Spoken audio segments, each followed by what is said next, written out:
KMTV Action 3 News live at 10 starts now with your Weather Alert First Forecast. Good evening, everyone. I'm meteorologist Jim Flowers in Control Comfort Weather Center. Temperatures, if you've been outdoors this evening, are getting cold out. Readings are already in the lower and mid-teens across the area, and they're forecast to drop even more. There is a wind chill advisory in effect for western Iowa, not so much here in eastern Nebraska. Wind chills will drop back to 20 to 25 below late tonight and through the morning drive. So dress the kids warmly for school tomorrow. Threat tracker is in the low category for Wednesday, Thursday, and Friday. Could see some flurries late in the day on Thursday, and I'll have more on that coming up.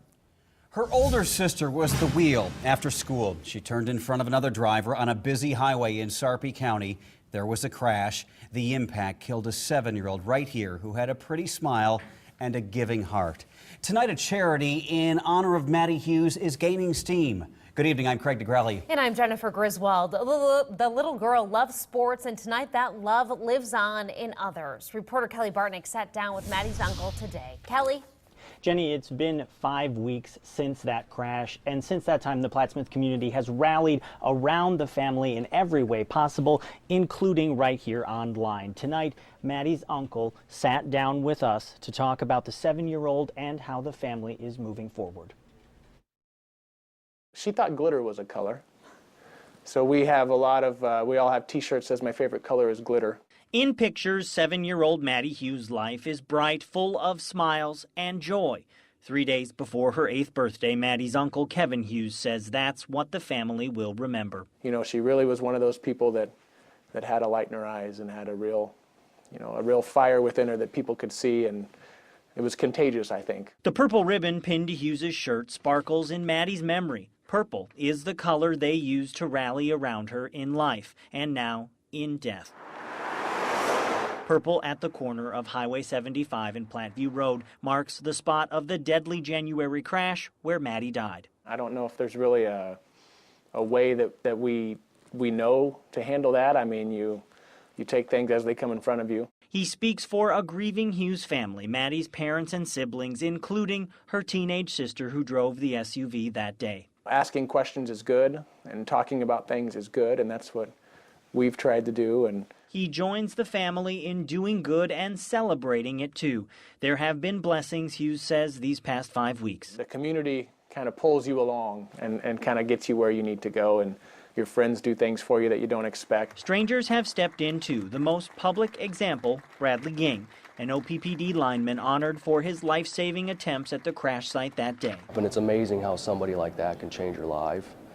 It's a 7-year-old girl I never got to meet. And now joining the family to do even more good, establishing the Maddie Hughes Sports Fund. We want to try and help other people who aren't lucky enough to be able to afford cheerleading or football or whatever the case might be, and to be able to do those kind of things and get a uniform or do the types of things that all the other kids do. So other children can shine just like Maddie. The Sports Fund GoFundMe page tally is now at $1,290 after just 2 days. There is another family fundraiser set at the community center in Plattsmouth this Saturday from 9 to noon. We have information with both of these on our website, KMTV.com. In the newsroom tonight, Kelly Bartnick, KMTV Action 3 News. Love to see people coming together to help. Thanks, Kelly. Her son's death made national headlines and triggered a discussion about racism in America. Trayvon Martin's mom, Sabrina Fulton, spoke to a packed house at UNO tonight. Neighborhood Watch volunteer George Zimmerman shot and killed Martin in Florida in 2012. Since his death, Martin's mother has spoken on social change. She had a message for those affected by gun violence in Omaha tonight. I would tell them, you know, when you're done, you know, with the disappointment and the sadness and everything, to, you know, because it's okay to cry, you know, but at the end of the day, you still have to do something to become a part of that change. A jury found Zimmerman not guilty in Martin's death. Sabrina Fulton will speak at UNL tomorrow. Breaking news tonight, a Benson fast food restaurant that got held up by an armed robber last month hit again tonight. The crime lab is on the scene right now. Omaha police tell us a man, possibly armed with a gun, went in and held up this subway at 60th and Maple around 9 o'clock tonight. Back in late January, a man walked into the same restaurant and waved a knife at the store manager before taking off with cash. New at 10, Omaha police are reviewing surveillance footage tonight after a robbery in South Omaha. Investigators say a young man in a black hoodie walked into Nieto's Bakery at 16th and Vinton. He pointed a gun in the clerk's face and demanded money. Once he received the cash, he took off through the back door. Police say his face was not covered. They hope the security video will reveal his identity. He was the JR in JR's Jewelry and Gifts at 72nd near Pacific in Omaha.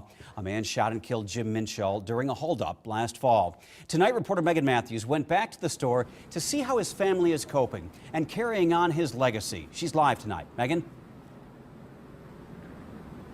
Craig, this is how much of an impact one man had on the entire community. I want you to take a look at this. It is a little bit windy tonight, but people are still posting messages on the business window for the Minshall family, and it's the handwritten kindness that gets them through.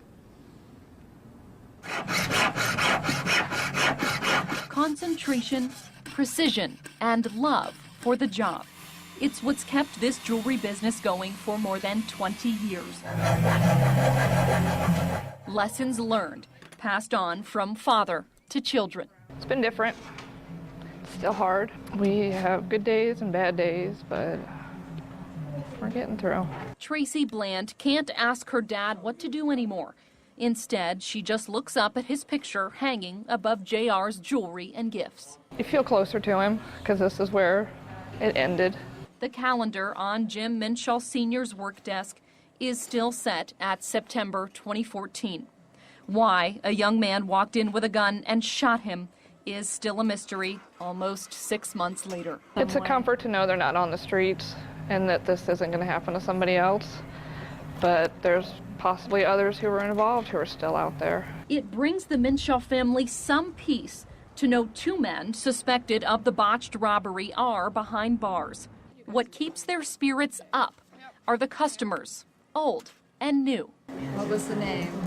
Beck? Okay. We've got a lot of new customers that didn't even know we were here, and they heard about what happened to Dad, and they wanted to come show their support. So it's been amazing. Jim may not be at his bench setting diamonds or cracking jokes, but he'd be proud of his shop today.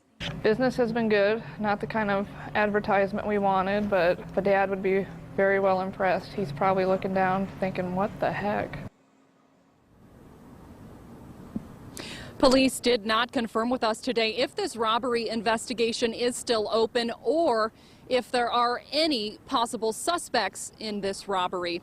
The Minshall family has taken extra security measures with hopes that this will never happen again here. Reporting live near 72nd and Pacific, Megan Matthews, KMTV, Action 3 News. All right, Megan, well told. Prosecutors have charged Milton Dortch Jr. with murder. He's in custody tonight. They believe Chris Hicks drove the getaway car. Police also booked him last fall. New at 10, a bill in the Nebraska legislature would allow drunk minors a freebie in emergency situations. Underage drinkers could get medical help for themselves or a friend and avoid alcohol charges. Lawmakers voted Tuesday to give the measure first-round approval. The idea is to get help for minors with alcohol poisoning without fear of a criminal conviction. Immunity would only extend to alcohol charges. A war of words in Lincoln today as lawmakers squared off on a controversial voter ID bill. The new legislation would require you to show a government-issued photo ID at the polls. Supporters say it would protect the reliability of the election process and reduce voter fraud. But opponents say if the bill passes, it could rob some people of the right to vote, including the older population. Well, you know, a lot of your elderly don't drive anymore, and they don't have driver's license, and they don't have other kinds of ID. If you vote early or submit your ballot by mail, you would not have to show an ID. Similar bills have died in the legislature in the past. We now know why authorities staked out a suspect in Bellevue when he dodged officers and ran over his mother's foot. This is Anthony Flood's mugshot. My goodness. After cops arrested him in southwest Omaha yesterday, officers nabbed Anthony Flood and 2 others after a crash near 120th and L yesterday. Remember this? Bellevue police tried to catch him on Saturday, but he got away. Douglas County had put out a warrant for the accused felon as an escapee. OSHA investigators now believe Langley Productions could have done more to protect the cop's sound man killed while trying to record the police response to an armed robbery in Midtown last summer. An Omaha police officer accidentally shot and killed Bryce Dion, who you saw there, during the mayhem at Wendy's on Dodge. The robber, Cortez Washington, fired an airsoft gun at officers. They fired back. Police bullets also killed Washington. OSHA says cops' TV crews are always at risk on the job, but Langley Productions should provide more training with bulletproof vests, and their crews should stay back in dangerous situations. Langley told us today, we plan to do all possible to implement stricter procedures and policies to avoid any unforeseen tragedy in the future. Doctors say Nico Jenkins is not only a convicted killer, he's a faker. The Lincoln Regional Center issued a lengthy report saying Jenkins is lying about any mental disorder he believes he has. The case for his Omaha murder spree will move forward to the sentencing phase. Jenkins killed 4 people in August 2013 after he was released from prison on good time. He faces the death penalty. More guns at the airport. The TSA said today it seized a record number of them in 2014, more than 2,000. So we checked on Epley today. Agents have discovered 2 guns at checkpoints this year. Last year, the total was 12.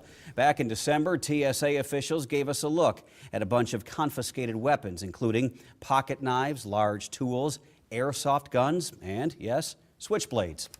I keep hearing people describe the weather lately as a bit of a roller coaster. If that's the case, we are on a hill that is going down fast. Yeah, you go outside tonight and